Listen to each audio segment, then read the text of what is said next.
나라에서 여러분한테 세금을 먹이는 방법은 여러분들이 알고 계시는 그냥 인컴 텍스 내시는 거 또는 뭐 세일즈 텍스 내시는 거, 프로퍼티 텍스 내시는 거 이거 알고 계신데 네. 인플레이션도 일종의 세금이에요. 특히 인플레이션이 높을 때 사람들이 불안해할 때 중요한 것은 커머디티에 투자하는 게 중요해요. 그리고 tangible asset이 중요하죠. 무슨 뜻이냐면 모든 사람들이 원하고 모든 사람들이 만질 수 있는 그죠. 펑하고 사라지지 않는. 그렇죠. 자산이 중요한 거다라는 겁니다. 그러면은 그런 펑하고 사라질 수도 있는 자산이라는 건 주식 같은 걸 말씀하시는 거죠. 그렇죠. 주식 같은 그죠? 경우는 펑하고 사라질 수 있죠. 그죠. 그러면 텐지블 에셋이라는 거는 어떻게 보면 우리가 진짜 만지고 안에 눕고 살 수 있는 그런 부동산이라고 그렇죠. 할 수 있고, 반대로 금융자산이라고 좀 볼 수 있겠네요. 그렇죠. 금융자산 같은 경우에 이제 뭐 스탁 또는 뭐 본드. 그죠. 그 버크셔 하사웨이의 그 워런 버핏. 네. 그분이 투자의 철칙 중에 하나가 뭐냐면 나는 생산되고 내가 필요한 걸 산다고 그래요. 직접적으로. 네. 예를 들어서 뭐 저쪽 뭐 오하이오의 그 맨 땅에 뭐 파밍을 하고 있는 땅이다. 네. 그런 거 뭐 몇천 에이커 있는데 투자하시겠습니까? 하면은 투자한다는 거예요. 실존하고 어떻게 보면 내가 가서 팜을 볼 수 있고, 그렇죠. 이 물품을, 이 생산품을 갖다가 실제로 파는 거고, 그렇죠. 네, 그런 거에는 투자를 한다. 모든 사람이 필요한 거니까. 네, 실제로. 보이는 거고 그죠. 내가 실제로 필요한 거기 때문에. 하지만 워런 버핏이 투자 안 하는 것 중에 하나가 뭐냐면 비트코인이에요. 그거는 실제로 어떻게 보면 만질 수가 없는 거긴 하죠. 그렇죠. 네, 그러니까 다음 사람이 더 비싸게 사길 바란다는 거예요. 그죠. 그러니까 예를 들어서 내가 1불에 샀어. 근데 내가 여기서 돈이 남으려고 하면은 다음 사람이 나한테 1불 50에 사야 되는 거야. 그죠. 그걸 바라고 사는 거예요. 좀 위험할 수도 있겠네요. 그렇죠. 그런 건. 이게 tangible asset이 아니라는 얘기예요. 뭔가 이거 값어치 자체가 없다라는 거죠. 내가 샀지만 내가 돌아서가지고 너한테 1불 50에 팔래? 구매하겠다는 사람이 안 나온다면 이 1불 자체가 의미가 없어질 수 있다. 그죠.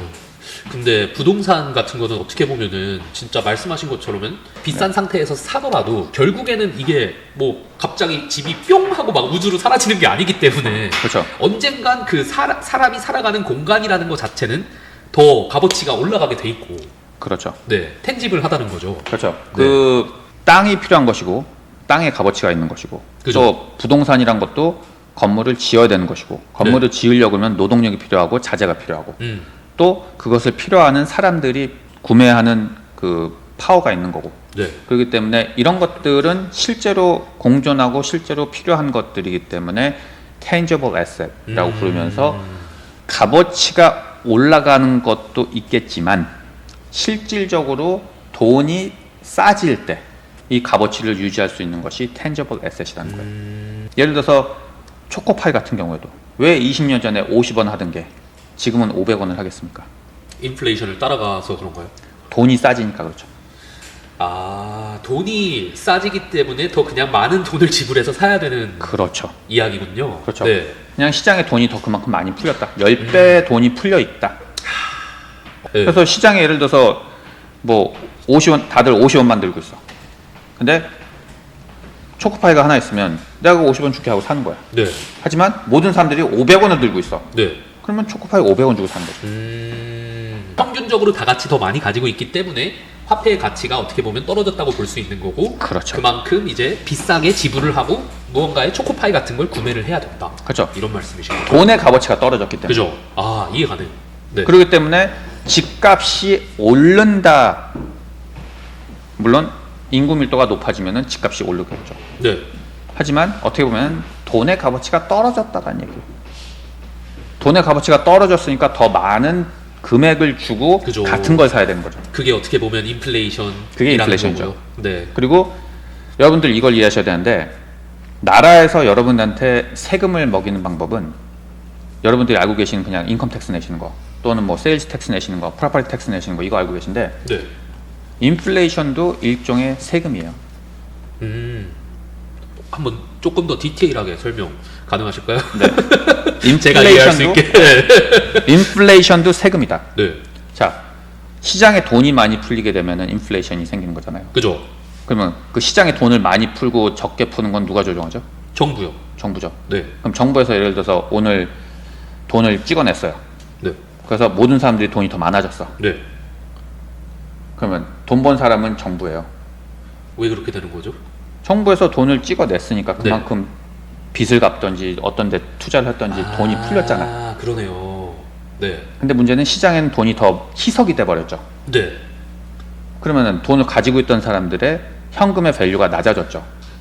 그 낮아짐으로써 그 낮아지는 자체가 어떻게 보면 세금이라는 거네요. 그렇죠. 이해 가네. 와, 소름이다. 여러분들이 생각하시는 네. 거는 세금 내는 거 그냥 매달 매년 그 세금 내시는 거 그죠. 그것만 생각하시는데 그거 그것만이 생각하죠. 세금이 아니에요. 인플레이션이 되는 만큼 나의 그 돈의 값어치가 떨어지기 때문에 그 값어치가 떨어지는 만큼 또 세금으로 내고 있는 거네요. 그렇죠.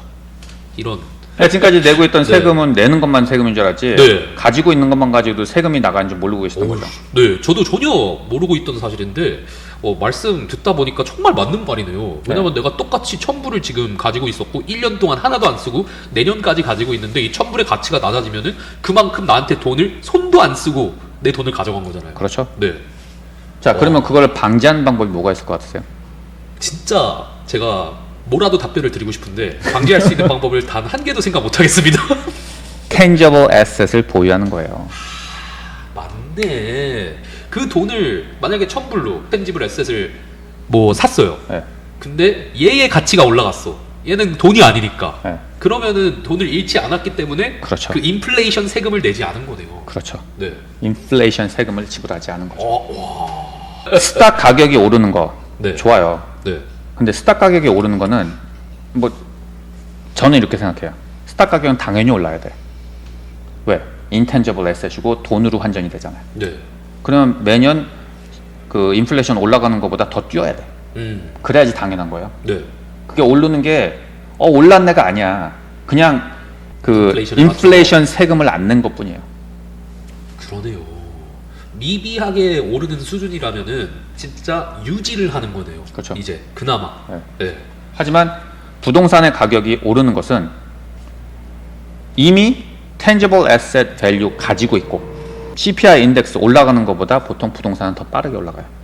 그렇기 때문에 이 값어치를 보유할 수 있고 내 재산에 내 돈의 값어치를 보유할 수 있는 것은 tangible asset이. 지금 그것도 조금 이해가 가는 것 같은 게 이 CPI 오르기 전에 부동산의 가격이 오른다는 게 그렇다면은 CPI가 오르기 전에 PPI가 먼저 오르잖아요. 네. 그럼 부동산이라는 거는 나무 들어가고 뭐 인력 들어갔고 뭐가 들어갔고 그런 그렇죠. 건데 네. PPI가 오르면 어떻게 보면 그 내 집에 들어간 모든 물품들의 가격들이 하나하나씩 올라간다는 거잖아요. 그럼요.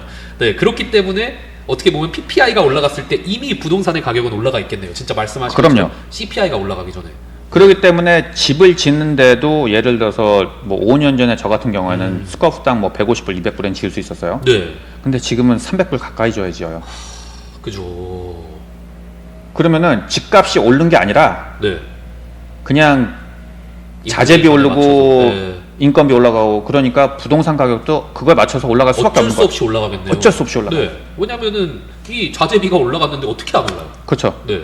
그러다 보니까 웃긴 게 뭐냐면 40년 전에 그 이스텔레에 집 구매하신 할아버지가 계셨어요. 네. 그분이 저한테 오시더니 나는 옆집보다 그때 집 구매할 때 너무 비싸게 샀어. 그래서 말씀하시는 거예요. 그래서 얼마 주고 사셨는데 그랬더니 2만 불. 네. 아니 자동차 하나 값 아닌가요? 그러면? 그 당시에는 이제 좀 네. 비쌌겠죠. 아, 그죠. 근데- 그 당시에는 네. 그러네요. 그럼- 맞네요. 네. 그럼 옆집은 얼마였는데요? 16,000불. 지금은 그래서 어떻게 됐나요, 그 집들이? 그 집들 지금 100만 불이죠. 와. 그렇게 오랫동안 또 가지고 있는 게 굉장히 중요하기도 하네요. 그렇죠. 오랫동안 네. 갖고 있는 것도 중요하지만 네. 그 tangible asset은 그 value를 잃어버리지 않는다는 얘기예요. 그게 또 아주 중요하고 왜 그런지 좀 오늘 이야기를 통해서 네. 많이 좀 이해하게 된 것 같아요. 네. 네. 그래서 tangible asset 중요하다. 네. 여러분들 그 인플레이션과 싸우시려고 그러면은 돈을 많이 버는 것도 중요하지만 그보다 더 중요한 거는 tangible asset을 보유하고 있는 게 더 중요하다. 네, 그리고 어떤 걸 구매해야 되고 어떻게 보유할 수 있고 이런 것들 다 정보를 알고 계시면은 훨씬 더 자산가로서 또는 본인의 자산을 늘리는 데 있어서 도움이 되실 정보가 많을 걸로 생각이 됩니다. 감사합니다. 네, 그래서 언제 투자를 해야 할까? 고금리 시기, 지속적인 부동산 정책일 때 투자를 해야 됩니다. 그게 왜냐하면 그때가 정책이 그렇죠, 인 정책이 거잖아요. 때문에. 여러분들 그 얘기 하죠. 왜 무릎에 사서 어깨에서 팔라고? 네. 지금 발바닥이에요. 지금 정체기의 정체기 맨 밑바닥 발바닥에 와 있다. 네, 네. 발바닥. 금리 인하 예상 시기는 부동산 매입 적기이다. 지금이 금리 인하 예상 시기잖아요, 정확히. 그럼요. 네. 이 분위기에 따라서 그 맞춰서 투자를 잘 하시면은 좋을 것 같아요. 이게 네. 스탁 같은 경우에는 사람들이 얘기를 포트라고 그래요. 이게 무슨 얘기냐면 왼쪽 오른쪽 뭐 되게 nim블하게 이렇게 왔다 갔다 할 수 있는 게 스탁이다. 가격이 네. 뭐 하루에도 뭐 수십 번 수백 번 왔다 갔다 할 수 있는 게 스탁이지만 부동산은 큰 크루즈십이라고 해요. 그래서 방향 틀기 어렵고 확 이쪽으로 갔다가 확 이쪽으로 갔다가 되지 않는 그죠. 그런 크루즈십이다 얘기하거든요. 업다운이 엄청나게 심하게 일어나기가 힘든 그렇죠. 그런 서브프라임 같은 말도 안 되는 일이 아닌 이상. 그렇죠. 네. 근데 그 크루즈십이 이제 방향을 틀기 시작했다라는 거예요. 이제 네. 금리가 내리면서 회복기에 들어들 준비를 하고 있다라는 그렇습니다. 말씀인 거죠. 그래서 미래의 낮은 몰기지 금리, 금리가 하락했을 때 더 낮은 금리로 대출을 받을 수 있어서 월 상환액과 전체 이자 비용이 감소하고 네. 구매력이 증가하고 금리가 낮아지면서 월 상환액이 더 비싼 부동산을 구매 가능해지고요.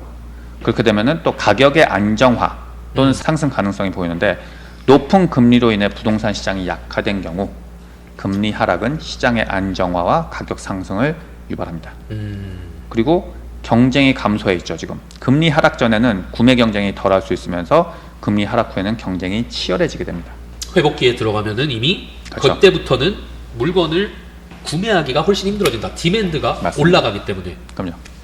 재융자의 기회, 금리 하락 후 재융자를 통해 추가 비용이 절감이 가능합니다. 그러니까 어떻게 보면은 지금 투자를 생각해 보시는 것이 어떻게 보면은 떠나가는 버스의 마지막 범퍼를 잡고 같이 묻어가는 그렇죠. 케이스예요. 그리고 금리가 높긴 하지만 그렇다고 해도 재융자를 받으실 수 있다는 이야기인 거잖아요. 또. 그렇죠. 네. 가격은 내고가 가능하지 않지만 네. 융자. 이자율은 그죠. 내고 할 수 있죠. 맞죠. 은행하고 다시 재융자 하시면 되니까. 그럼 지금 같이 어떻게 보면은 디맨드가 높지 않을 때 구매를 해야 나중에 높아졌을 때 그 디맨드가 높아졌을 때 조금 더 좋을 수 있다는 거겠네요. 네. 네. 그리고 저는 이렇게 생각해요. 지난 2, 3년 동안 솔직히 가격이 30%에서 50% 안 뛴 거 없거든요. 그죠? 음식값도 그렇고 뭐 가스값도 그렇고 맞아요. 뭐 임금은 그만큼 오르진 않았지만 맞아요. 예. 근데 부동산 가격이 50% 뛰지는 않았어요. 그건 왜 그런 건가요?